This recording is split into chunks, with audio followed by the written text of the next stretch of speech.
好，来继续来看台铁一个旅程的列车长，因为甲确诊者伫个23号同港有来接触，3天后接到紧急的通知，讲要做居家隔离。接到通知的时阵，这个列车长当咧执勤。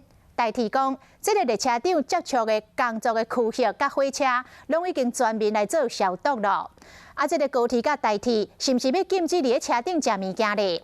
交通部长林佳龙来证实，会更加严格来限制食食。这个高铁过年期间将要取消掉自由座。另外，这个随风交通段的火车，按算伫个2月7日进前来通车。工人无因试试赶工，代替随风交通路段到底当时通车。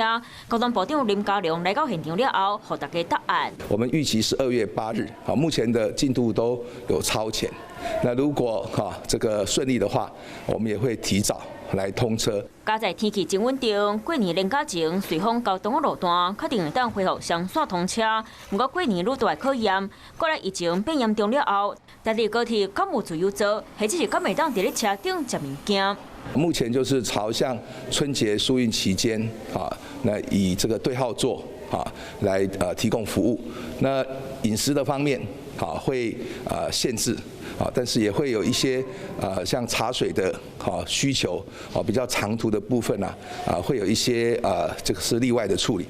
自由座确定取消，车顶的食食嘛会有愈侪限制。即马佮传出一个查某车长，伫咧23号要去桃园病院看诊，含确诊的病人接触过，迄日阵要隔离的，当时伊佮伫咧执行勤务。对于有接触的台铁的员工，已经展开自主健康管理。